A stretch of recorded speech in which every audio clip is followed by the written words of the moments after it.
Hi, everyone. This is Reed at the Wisconsin Elections Commission. We'll be getting started here in just a minute or so to give people a chance to get into the room.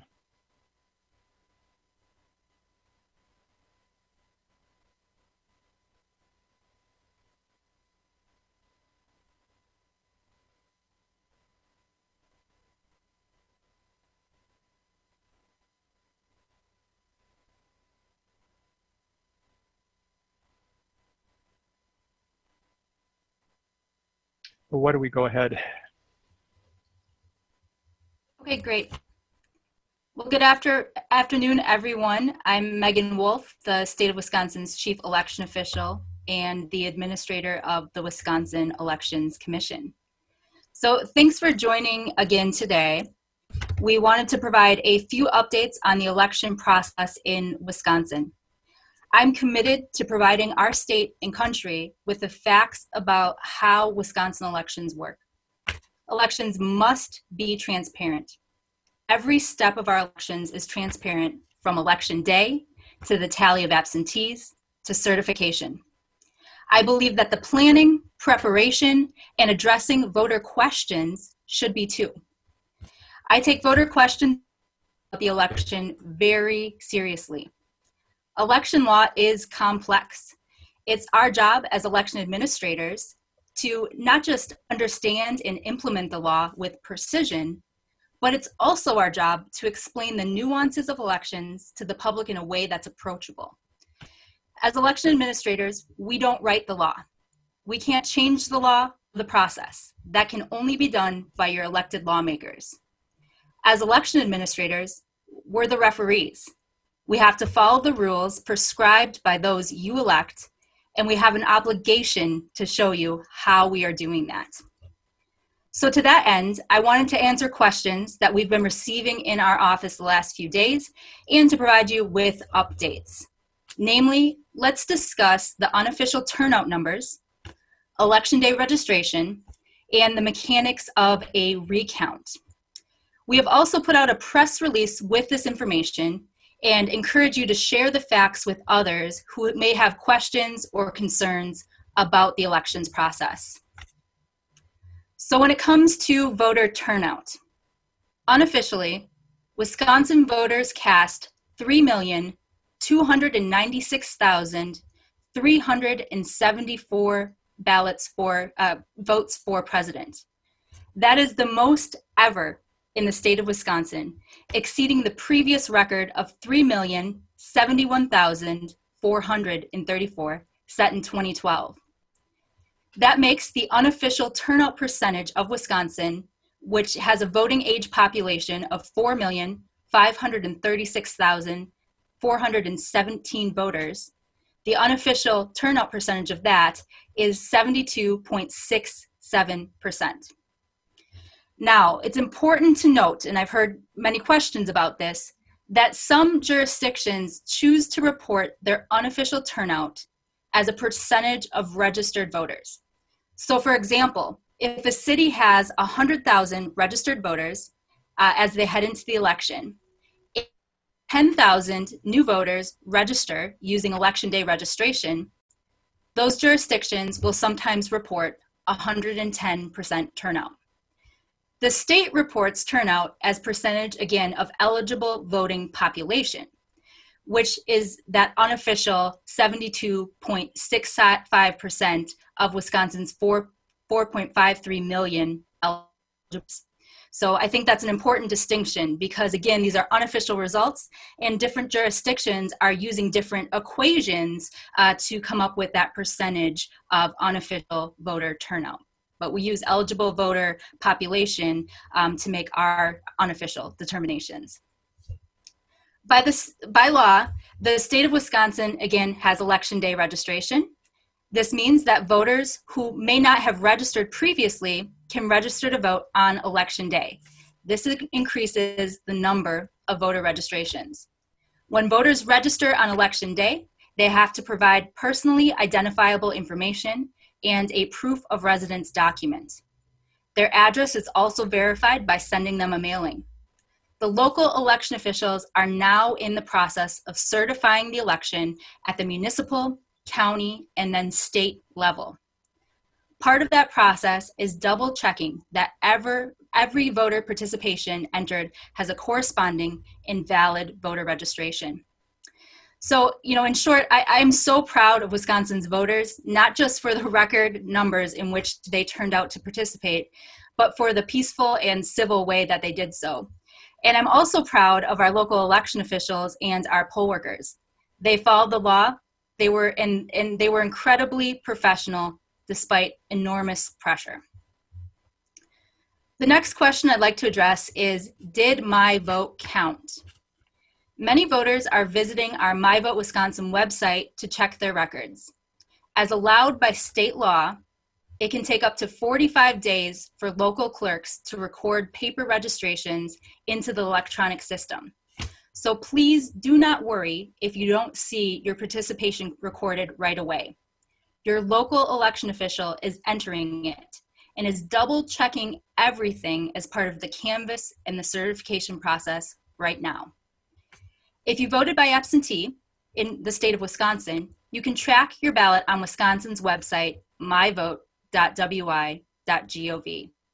You can see that it was received, but you won't see if it was counted and recorded as part of your voter participation record until after the canvass and certification has been completed.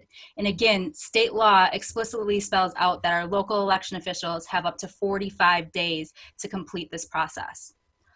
All of the data as part of the election is required to be made available, and the paper artifacts of an election are always required to be maintained as part of the document's retention laws. Next, a reminder to all of us to continue to seek out official facts about elections. Please don't help to perpetuate rumors. I know everyone is very passionate, as they should be, about the election, but we have an obligation to engage with the facts. I understand that your right to vote is sacred, and there's a very robust system that protects your vote and makes sure that only valid ballots can be counted. Wisconsin voters and people across the country have questions about how Wisconsin's unofficial election results are reported because of the closeness of the results and the time it took for some of our municipal clerks to complete the counting of absentee ballots. The answer to this question is because we followed the law. And the law says that absentee ballots have to be received by 8 p.m. on election day to be counted. And counting can't begin until the polls open at 7 a.m. on election day. The law further says that every valid ballot has to be counted. There's no cutoff time. And with almost 2 million absentee ballots that had to be counted, election officials took the time necessary to count each ballot in accordance with the very specific requirements of the law. And I'll repeat this point again because I think it is so important. Every step of the election process is publicly observable and is transparent. This includes voting at the polls on election day and the counting of absentees. It also includes the canvass and certification of the tally that is happening right now in municipalities and counties across the state. Every ballot cast in the state of Wisconsin has a paper audit trail. Every voter registration and absentee request is maintained and available during that public process. And to address some of the questions head on, Wisconsin does not have more votes cast than registered voters. There were no absentee ballots found in the middle of the night. There were lawyers and observers from both parties on site and involved the entire time. That even includes at 4 a.m. When ballots were still being counted and those unofficial totals were being posted. Clerks followed the law and they counted every ballot until they were done. I think it's also worth noting, and we talked about this yesterday, that in Wisconsin, there are 39 municipalities, including many of Wisconsin's largest cities, that use the process outlined in law known as central count to count absentee ballots. This process is where all absentee ballots are counted at a central location rather than at each individual polling place. In these jurisdictions, you will see results from polling places posted while central count ballots are still being tallied. Only when central count is complete and every valid absentee ballot has been counted can they post the central count numbers. This is why you're going to see a spike in ballots reported late in the process. Again, central count is publicly observable, and representatives from both parties observe the tally of these ballots, including the verification of the results that were posted on election night and into Wednesday morning. And the last topic I'd like to cover is recounts. According to the unofficial results gathered from our 72 county clerks' websites, the margin of victory between the top two presidential candidates is 20,470 votes, or 0.62%, and that makes that race eligible for a recount. Because the margin is more than 0.25%, the requesting candidate must prepay the estimated costs at the time of filing a recount, if one were to be filed. A candidate cannot request a recount until after the last county has reported its certified results to the state. The deadline for certified results is November 17th, and for presidential recounts, the candidate has just 1 day to file for a recount. And I have to apologize too, yesterday I misspoke.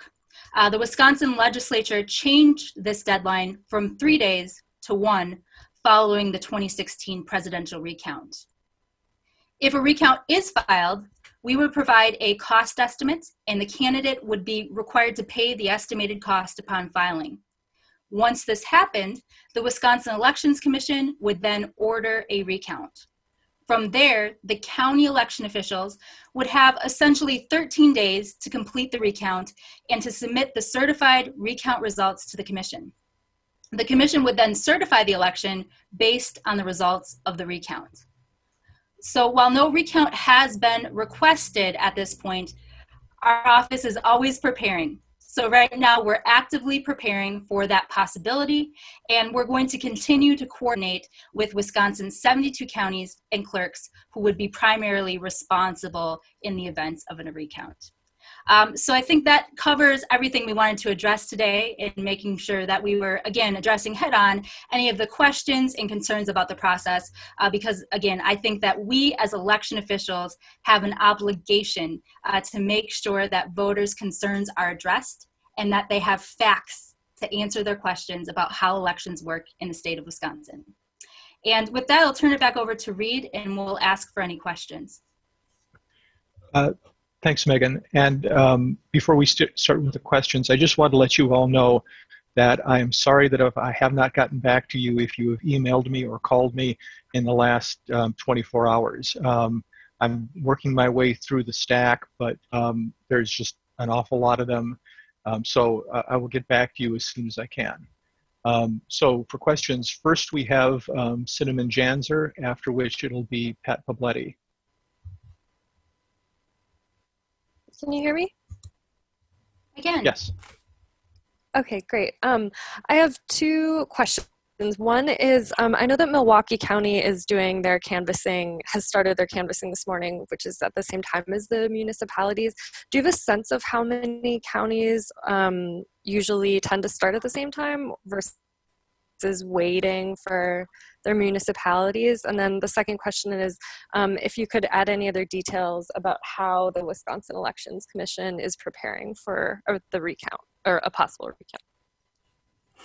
Thank you very much for those questions. So, those would be about the canvass process and the noticing process. Again, that is a process established by each of our 1,850 cities, towns, and villages, and each of our 72 counties. And so they have to publicly post those notices. They don't report those notices to our office. So that's a process that's completely conducted by the municipalities and by the counties themselves. And so they would be the best source for that information. And then in terms of details about the recount, we're always preparing for anything that might come our way. 2020 has been the year where I think we've seen everything that can happen in election administration come our way, and we needed to prepare for that.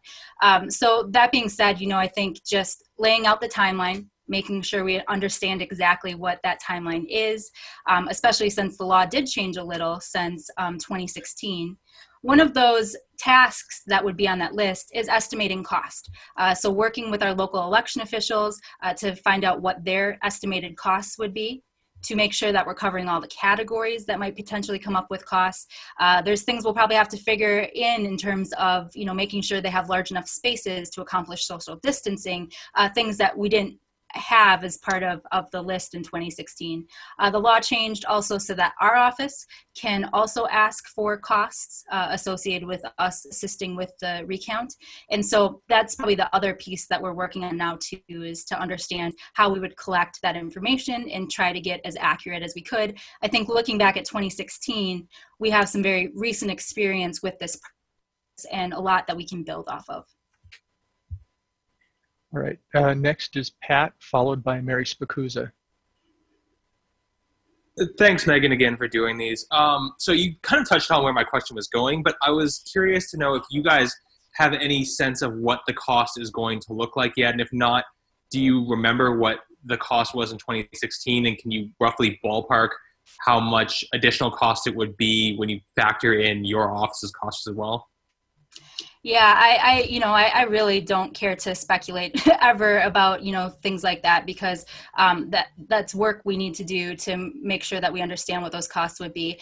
All of the information from 2016 is posted to our website, so you can find our cost estimates. You can also find what the final actual costs were in the categories. But again, we're right now thinking through what are those other categories that might be different from 2016 and now? And, one of them that came to mind for me was things like renting larger spaces, the potential for things like live stream of the recount, because there might be limitations on how many observers can safely be there. You can't really be looking over someone's shoulder like maybe they were able to in 2016. So I think there will be some differences, but I think if you look back at that data from 2016, you'll see a pretty good foundation that we can now build upon to get more accurate estimates. And if I could follow up that real quickly on the mechanisms on the prepaying of the recount, how does that work? Do they make a payment directly to you based on your estimate, and then you guys authorize the counties to go and begin the count? Is that roughly how it works? Yes, so with the filing, they would have to submit payment to our office by the deadline. And then upon receiving the filing and the prepayment, the commission would then authorize the recount to start. And then from there, I believe that the counties have 3 days to sort of put the process into to start working on that. Thank you.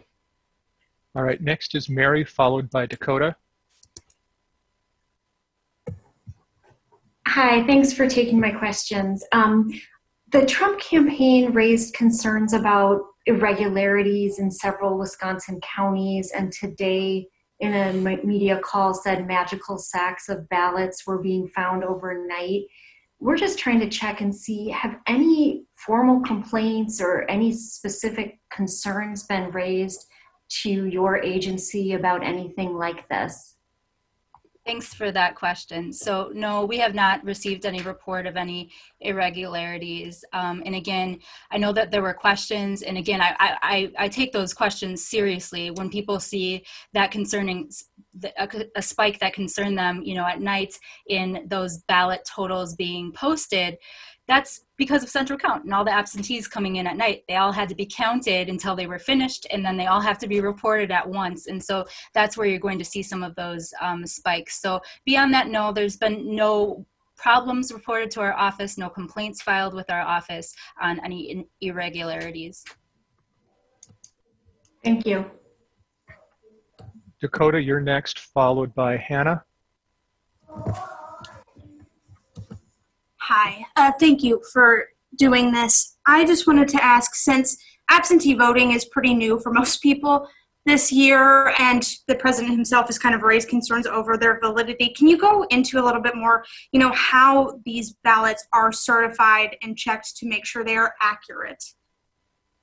Thank you. Yeah, that's great. I love those types of mechanical questions about the process.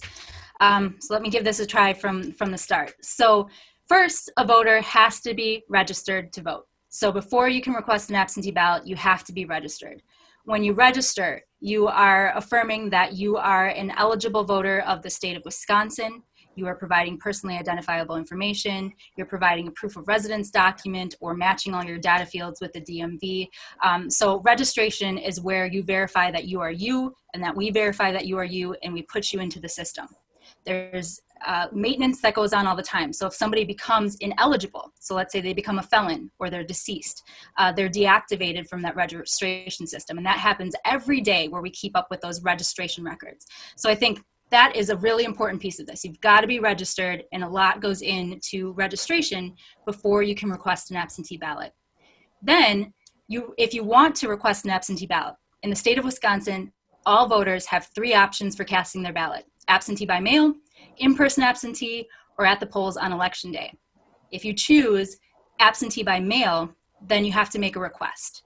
And when you make your request for an absentee ballot, you have to provide information to your local election official so that they can find your voter registration record. Make sure that you're lawfully registered to vote.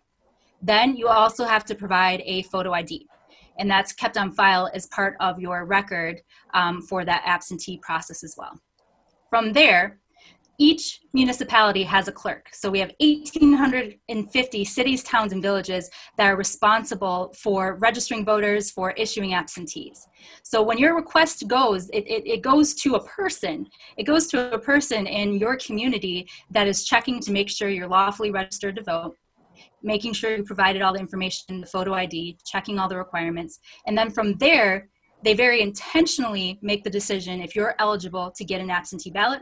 And if you are sent an absentee ballot. From there, the voter can cast their ballot by absentee in the presence of a witness. And the voter has to sign the certification on it's an absentee envelope. And they also have to have their witness sign and also include their address. From there, your ballot is sent back to the clerk. I should also say during that transmission process, we also have intelligent mail barcodes on that mail process so that you can track your absentee ballot, so that we in our system can take a look to make sure that everything's reaching the milestones that it should. And if it's not, we can work with that voter to make sure they get a replacement ballot as well. When the local election official receives your ballot, they have to first check it into the system that it's been received, right? And all of that information is in the system as part of your record. So if you sent a second absentee request, the clerk again has to make sure you're registered, and they're also going to see, oh, this person already has an absentee request on file. And all that information is also populated to the poll book. So on election day, if you go in to vote in person and you've already received and returned your absentee ballot, you wouldn't be eligible to cast a ballot at the polls on election day. So it's all a coordinated system, not just absentee, but it plays through to the paper poll books even at the polls on election day. Then on election day, your absentee ballot is either sent to your polling place or it's sent to a central count location where you're assigned a voter number, just like if you were there on election day. Your name and your address are publicly announced. People have an opportunity to challenge ballots if they have firsthand information that that voter is not eligible. Then the election inspector is going to go through that certification and make sure that you filled everything out. Before the ballots are even sent down, again, they have to check the registration record, make sure you're still eligible to cast your ballot. If something changed since you received it to them getting back, they won't count that ballot or send it down to be counted. And then at the polls, again, they're going to check that certification, make sure everything is good to go. If there's missing information, that ballot can't be counted. And then that ballot is tabulated. But your certificate envelope, your registration form, your absentee request, those are all kept and maintained again by your local election official. So in the event of a recount, if we were to have one, those are materials they have to maintain and go back to again double check that everything happened how it should. Okay, thank you. All right, next is Sean Gallagher, followed by Kia Murray. Hey, Megan, thanks for doing this. I had a question about provisional ballots. I know, I think it was yesterday, you guys mentioned in a typical race, maybe you have 1,000 or so across the state. Are you getting those numbers back and expect them to be higher? And how could that impact the election? Yeah, thank you for that question. So the state of Wisconsin, not to get into the weeds, I love to get into the weeds of elections, but we don't have a lot of provisionals because we are exempt from the National Voter Registration Act. So long story short, there's really only one scenario where you can be issued an absentee ballot in Wisconsin. Other states, there's a lot more. But in Wisconsin, it's only if you've had, you don't have the valid photo ID that you need to vote at the polls on election day. There's also a provision if you don't have or are unwilling or unable to provide your driver license or ID number when you're registering to vote. So, you know, very limited opportunities. But we pulled the numbers recently to see what the clerks had entered. And Reed, please correct me if I'm wrong, but I believe it was around 900. That are issued, so a small amount. And again, those voters have until Friday at 4 p.m. to bring back the deficient information and have their ballot counted, but it's a very small amount. And I know you said missing information on ballots and some other things would kind of nullify, not have that ballot counted. Any idea numbers on that? So last we checked, and this was prior to the election, so we'll have all of the reconciled data. Any of this data I'm giving you, please, it's unofficial. But the unofficial data before the election, so clerks that had looked at the envelopes before they sent them down to the polls and put information into the statewide system. Because when clerks put the information into the statewide system, it can display for the voters. So they can flag for the voter if they missed providing their signature or their witness signature was missing. They can flag that for voters on our website. And we saw that there were less than 1,000 ballots that had been marked with some type of deficiency prior to election day. Those voters have since, you know, had an opportunity to correct those problems, but if they weren't corrected by election day, then those ballots couldn't be counted. So again, a pretty low number, and Wisconsin typically in elections sees very low ballot rejection rates. Yeah, I don't have any updated numbers from those, so but I can check and send those out later. Next up is Kia. Thank you for doing this, Megan. I apologize in advance. My question is pretty long here, but bear with me. I've got a source from the Trump campaign that says their legal volunteers actually saw poll workers, quote unquote, cure absentee ballot information in some kind of red pen or marker. And that was where poll workers and not voters either corrected or added information, and this was to the ballot itself. And they're claiming that this happened to at least 15 to 20% of absentee ballots, specifically in Milwaukee. And so I'm wondering, one, is that true? Two, if you could speak to this process of quote unquote curing ballots. I apologize because I'm not familiar with it. Yep. And is this normal and legal? Well, thank you very much. I think that's a really important question. Now, I don't want to speculate, you know, I wasn't myself there, but I can talk a little bit about what may have been occurring. You know, there's so many things in elections that aren't familiar to people, and when they see them, they're not sure what's happening. And so we always work with our local election officials too to make sure they're describing the process and that people know what they're doing and have an opportunity to weigh in or challenge the process as well. So I always think observers and challengers, important, good, healthy part of elections.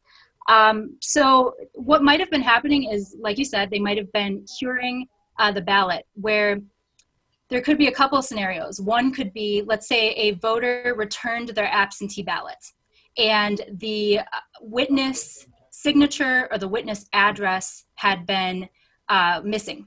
They could alert that voter, and that voter could bring down their original witness and have the witness sign their information. Another option is they're also allowed to add the witness's address if that's missing. Now, if the witness's signature is missing and the witness doesn't come down, they can't cure that another way. But if the address is missing, and let's say, you know, they got 2 ballots back from a husband and wife, and they could see that the person's address, you know, was right there, they're able to add that address information, but certainly not the signature. Another thing that can possibly happen is, let's say an absentee ballot was issued during in-person absentee. So there are almost 700,000 in-person absentee ballots issued. And this happens in each of our local municipal clerk's office. And so if a ballot was issued in person, it still has to have a witness, but that's going to be the clerk's staff. And so they have the clerk's office as the address for the witness, and then the staff that issued the ballot signs it. During in-person absentee, they're also issuing that in real time out of the statewide system. So they're able to go back in and see who issued that ballot, who witnessed that ballot. And in some cases, let's say that the witness missed signing it, again, they have an opportunity to come down and cure that on election day, to fill in the deficient information, but it has to be that original witness. And in the case of in-person absentee, they actually know definitively who that witness was because they can see that in the system. Thank So you. not to speculate, but I think those are just some of the things that could potentially happen.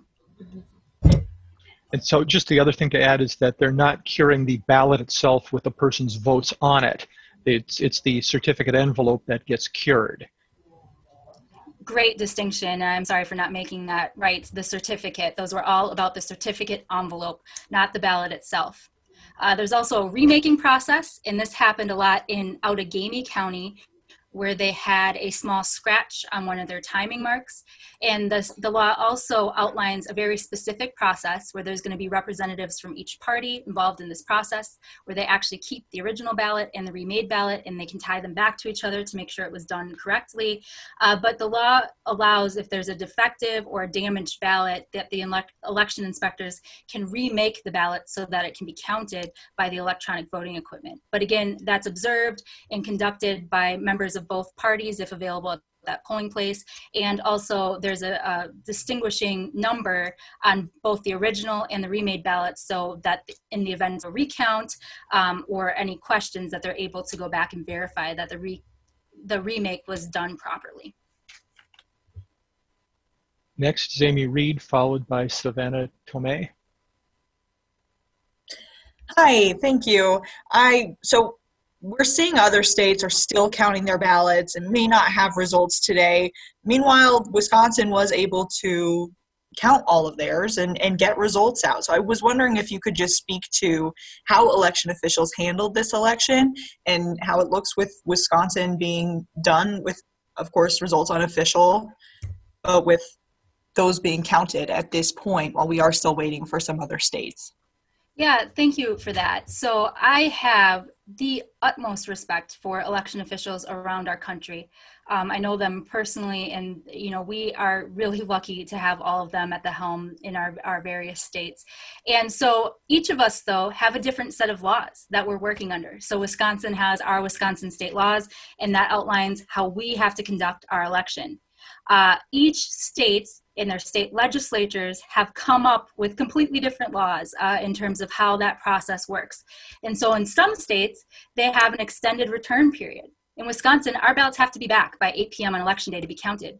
In other states, they have a week or sometimes more for ballots to continue to come back that were put in the mail on election day. So a lot of states also have things like provisional ballots, a lot more than we do, that they have to continue to count and process after election day. So I think the fact that it's taking longer in those states says nothing of the election official and is simply a construct of their laws.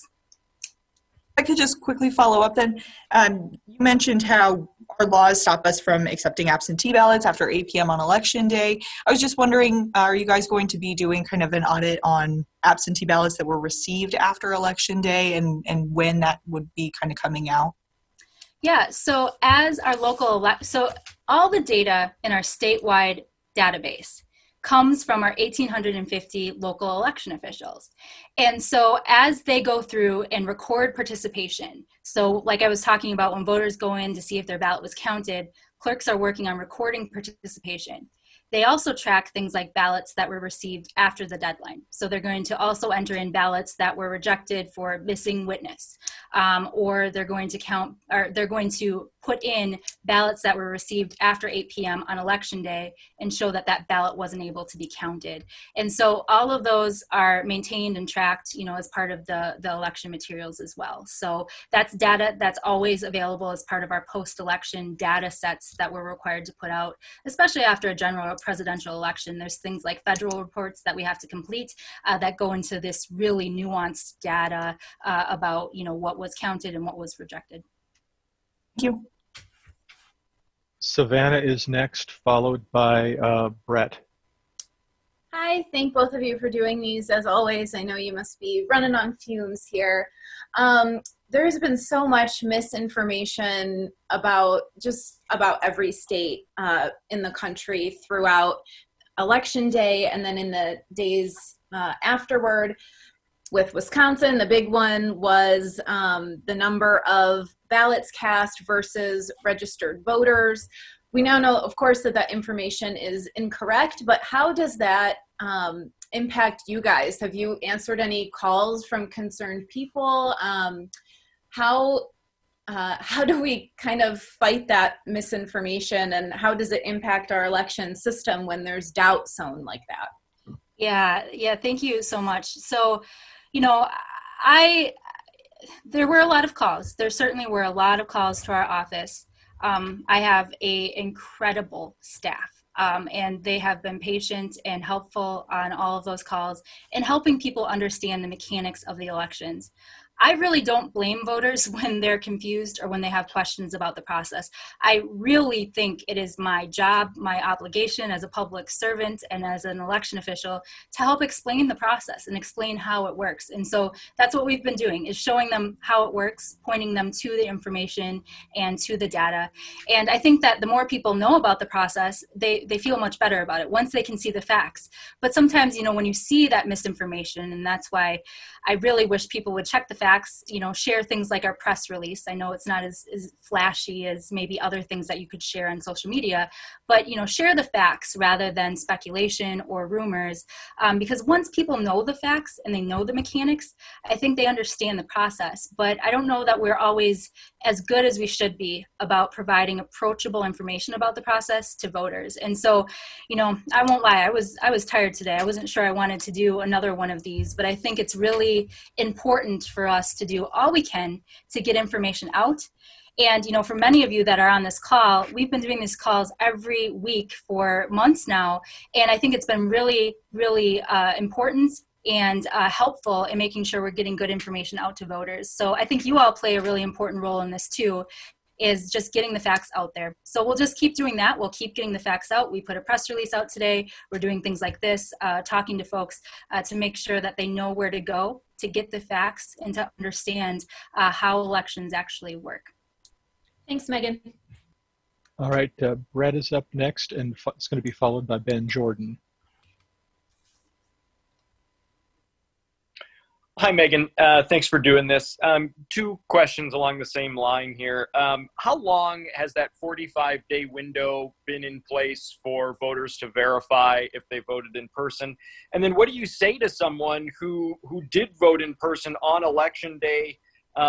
What do you say to them to reassure them that their vote was in fact counted? Because obviously it will be past the window to after the canvass for them to know that. Right. And, there's actually not an opportunity to sort of correct voter participation at this point. So when they're, going through that double check. But the 45 days has been for a presidential election and recording Election Day registrations and participation information. It's been around as long as I believe our statewide voter registration database has been around. And that started with the Help America Vote Act funding, I believe in 2003 was the first version, or 2005 was the first version of our statewide system.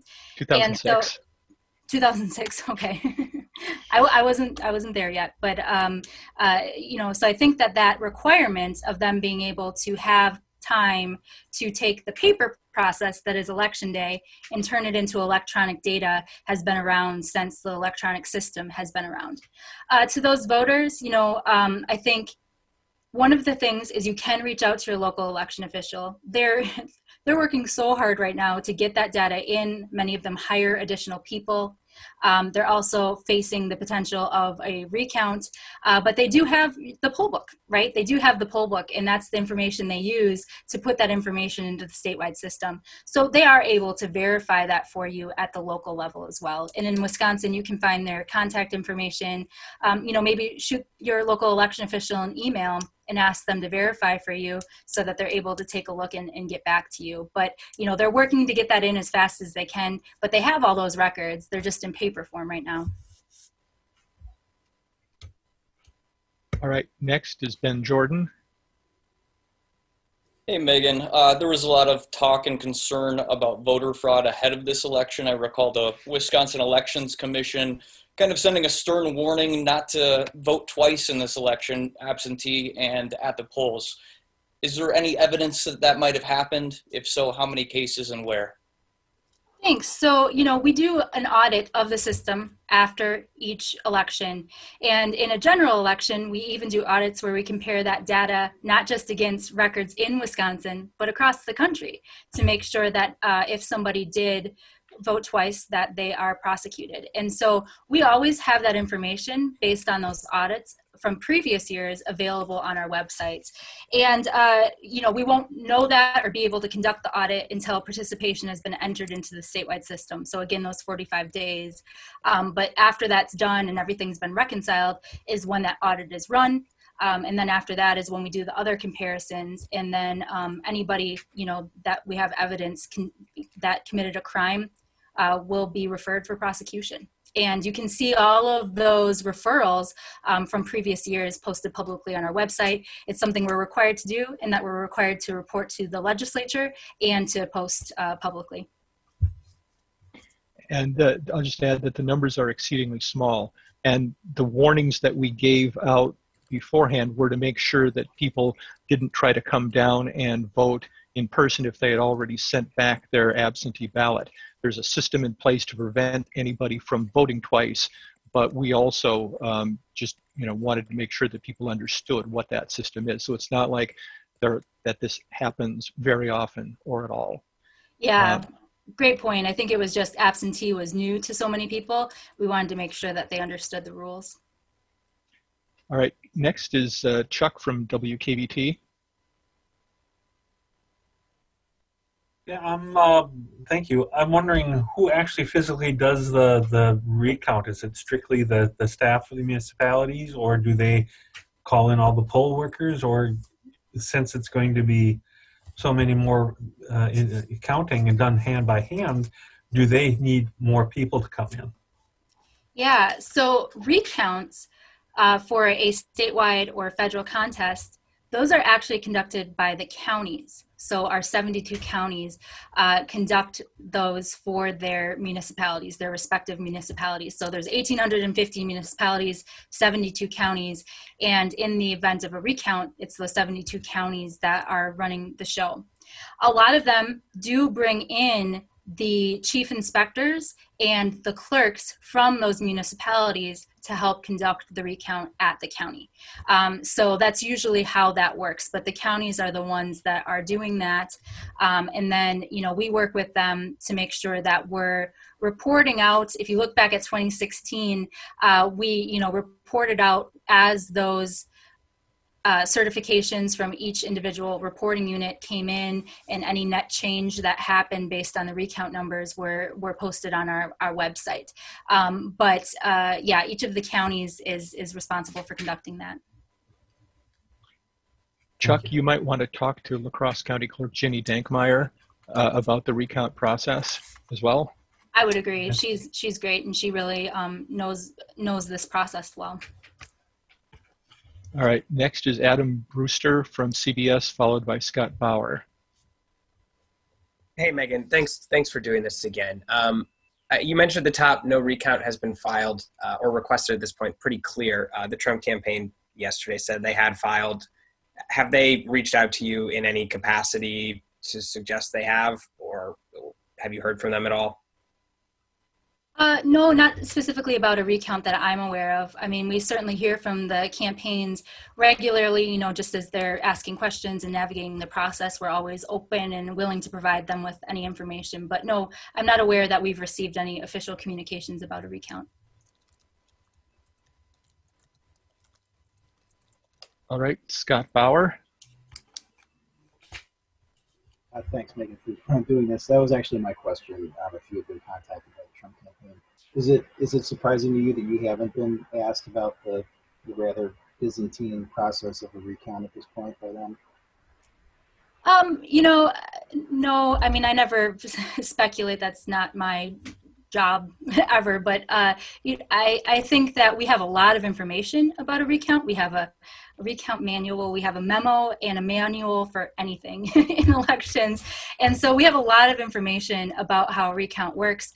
And we certainly answer any questions that come our way, but I don't know that I find it surprising that we haven't seen anything else at this point. I mean, they really can't make a request until after we have the certified canvases from the counties. So, I think that's also an important clarification, is now wouldn't be an appropriate time for them to file.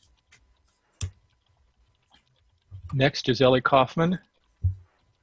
Hey, Megan, thanks so much for doing this. My one question is, what happened with the town of Willow? Why were their results delayed yesterday? Well, I hope they're doing okay, and I didn't mean to send the whole nation their way, but yeah, they shortly thereafter, after we talked yesterday, they posted their unofficial results. So I think it was just a matter of communication. So that is now posted on Richland County's website, and you can see their 300 votes. Thank you. Adriana Diaz, followed by Alexa.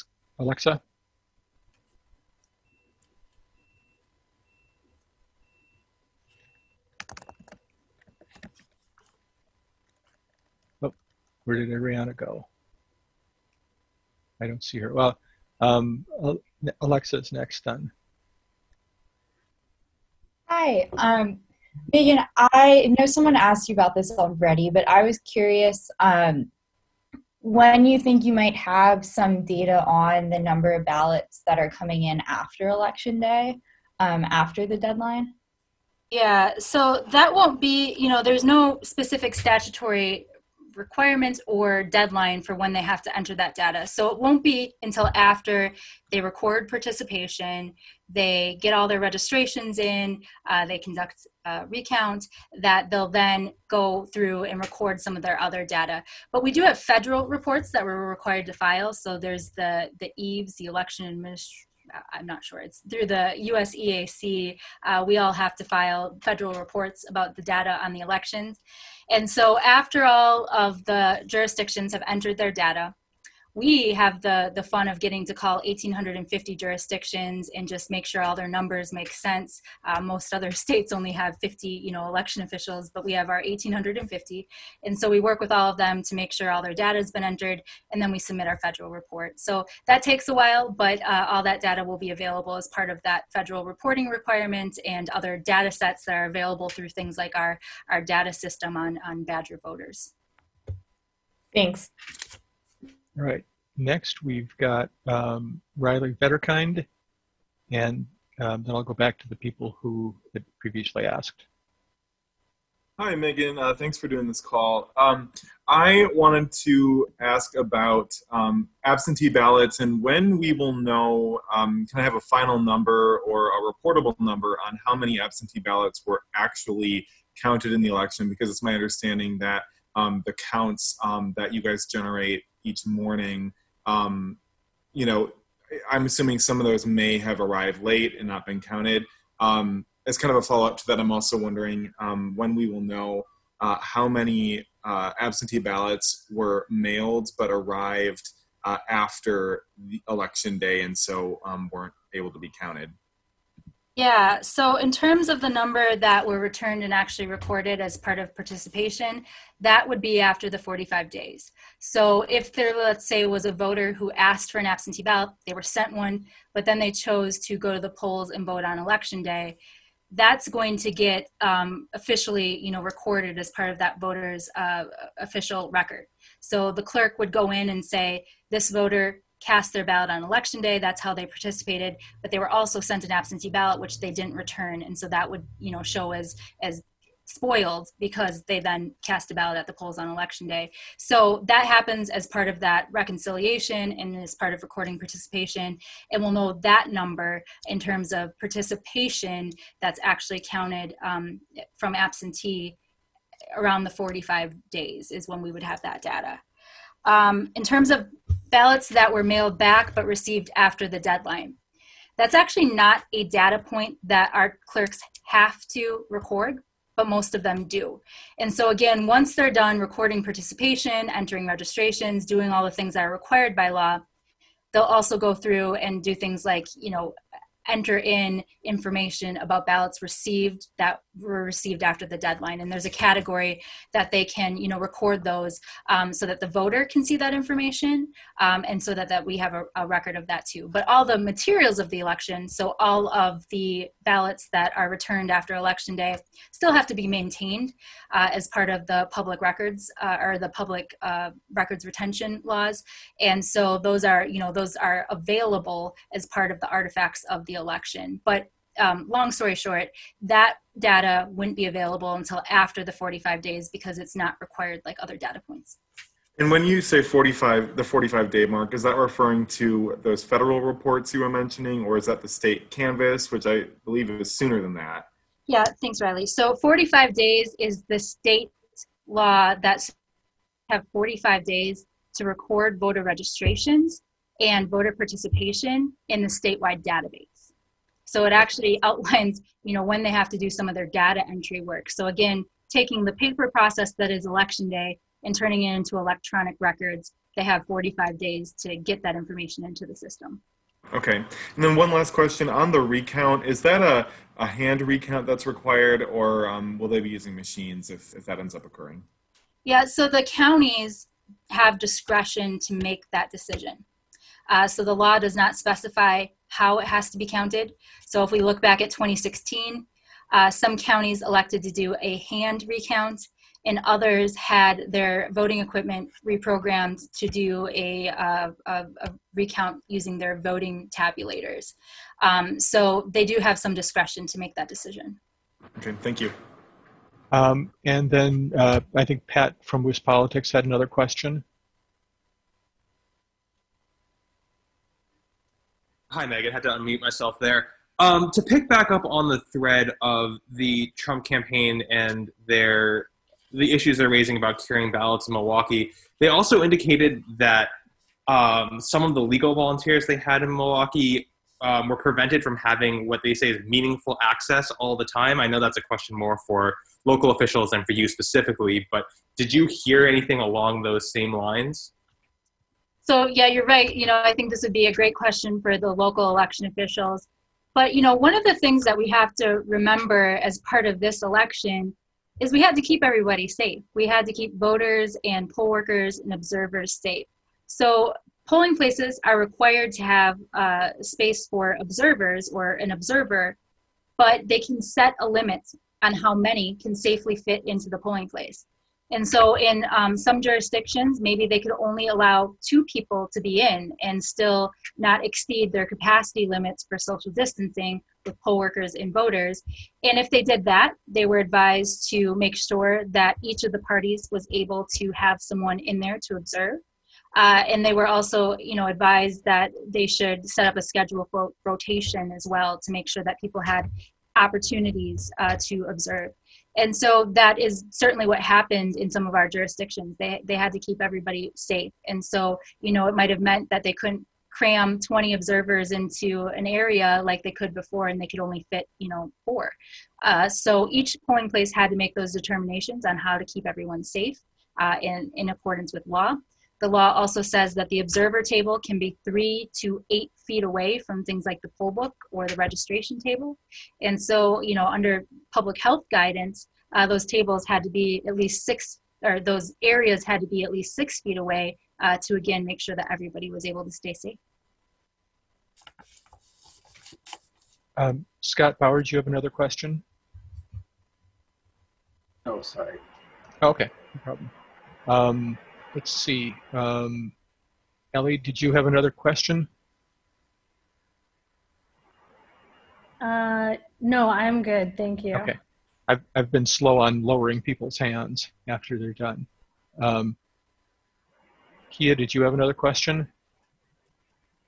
Yeah, just a clarification. So before you said that there would only be this curing process to the outer envelope where, you'd find the signatures, addresses, and those kinds of things. There wouldn't be a situation then where you'd have to cure a ballot or add information to the ballot itself where people actually circle in who they're choosing. No, right, correct. You would not make a change to an actual ballot. There's a remaking ballot process, like we discussed, for a damaged ballot or a defective ballot, where they remake the ballot and then they keep the original and the remade ballot that can be paired back together if needed. But no, beyond that, there's no reason why they would be making any marks on the actual ballot itself. Now, there was Outagamie County, where there was a discussion certainly heading into the election about filling in the timing mark so those ballots could be tabulated on the optical scan equipment, but the court said that they could not do that process, and instead they had to remake those ballots. So that's what they did. And the only other thing is that sometimes there will questions will come up about voter intent. Sometimes instead of filling in the oval, people will like draw a circle around an oval, or there will be stray marks. But in those cases, those are decisions that are made by the representatives from each party. They work together. They sort all those issues out in a public way. Nobody's just going and changing things or fixing things. Yeah. Thank you both. All right. And so there was one, Bridget Fargan had typed in a question just about the difference between municipalities holding all of their results to release at once versus the central count. Can you just talk a little bit about that? Sure. So the law says that you can't post a reporting unit until it's complete. Exception is central count. But so, if a polling place is sending back their results, they can't do that until it's complete. And in some jurisdictions, they're sending those polling place unofficial results to their counties, and the county puts together a report and then they post it on their website. And so in some counties, depending on how their voting equipment operates, depending on how they have their hardened election management system set up, the reports are different. Some of them don't allow them to post each individual reporting unit or municipality as it comes in. Some have to wait until they have the whole municipality or till they have everybody in that county before they can post the results. And so it's really a function of technology in that county and in those municipalities. Each of our municipalities, all 1,850, are allowed to choose the voting equipment that they want to utilize based on equipment that has been federally certified and state certified. And so there's different equipment in use. There's different end election management systems in use on the county side where they receive those results and put them into reports. And so it's really just a function of that and the differences that you'll see from county to county and the systems that they use. Next, we have some other first-time questions. Jason Calvi. Megan, in layman's term, can you explain exactly what canvassing looks like and what is the intent right now of what they're doing? Thank you. I'll try.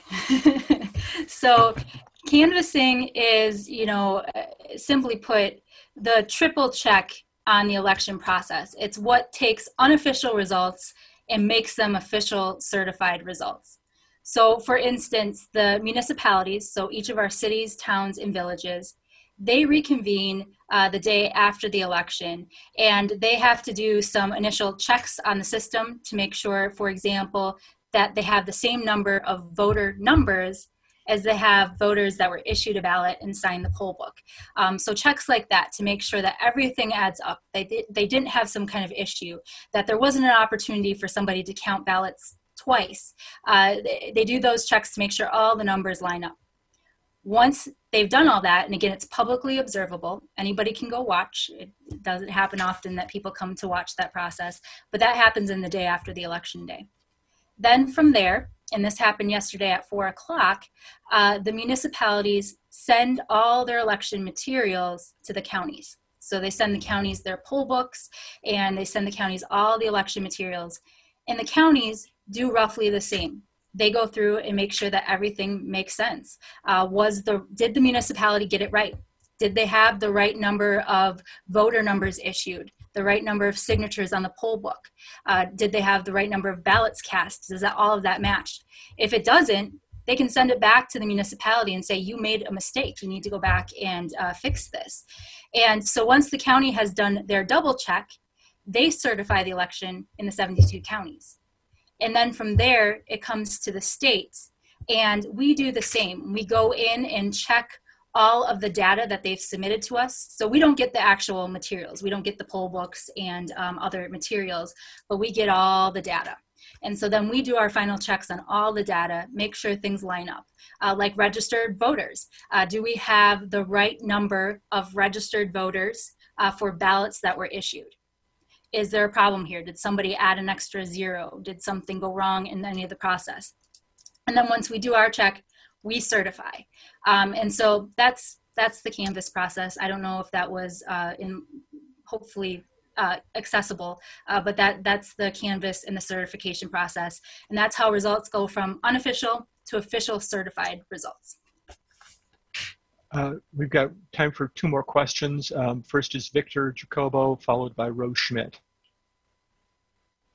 Hi, Megan. Again, thank you for taking the time. I know you don't want to speculate on what the eventual cost is, but I was wondering if you could walk us through, what is it if a campaign, whichever whoever does it, does request a recount? What are they paying for? Is it the staffing? Is it equipment? What are those costs that the commission traditionally will ask for? Yeah. So the law has been changed since 2016. We now need to provide estimates for the county's expenses and the state's expenses. So county expenses, that would be things like supplies, as simple as, making sure you've got tables and pens and that you've got the voting equipment, if you're using voting equipment that you need, that you are paying the wages of the staff or the chief inspectors that are coming in to help as part of the process. It could be things like renting a larger space. I know when we processed nomination papers this year, we had to rent a larger space to accomplish social distancing. So things like that are the county's expenses that are included. And we do have a list of those expenses from 2016, and we're looking at that right now to see if there's any adjustments needed on the county side. But it's really staffing and supplies that are needed to conduct the actual recount. The county clerk's time and their staff's time to conduct the recount. And then on the state side, and this is new to us because the law changed, but we can also take a look at staff time. And we don't, get the actual artifacts of our election, so I don't know that we'll need additional things like space, but it's mostly staff time to help advise the local election officials. I know my role in 2016's recount was working with each of the jurisdictions as their recount results and canvases came in, working with them to understand if there was a net change in any of the reporting units and to understand why. What happened, why did the numbers change, and then we would post all of that to our websites every day from all the thousands of reporting states to make sure that we were being transparent and communicating about that. We also do things like, crunch the data and make sure that as those unofficial results are coming in, that we're keeping everybody in the loop on that as well. So those are the basics of what the costs would be that are associated. And then Rose Schmidt.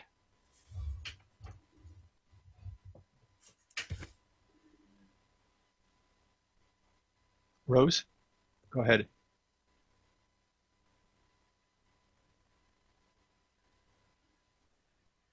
Do you need to unmute yourself, Rose? We can't hear you.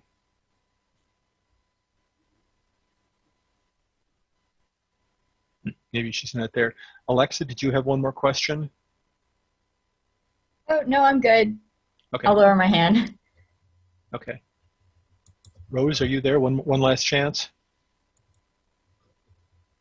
All right. Well, thank you everyone for coming, and shoot me more questions if you've got them. I will try my best to answer, but realize that I'm getting like 10 times the normal volume of questions and inquiries. So I will do what I can. Just before this, we sent out a news release with many of the things that Megan talked about, and all the numbers that she gave are in the press release as well.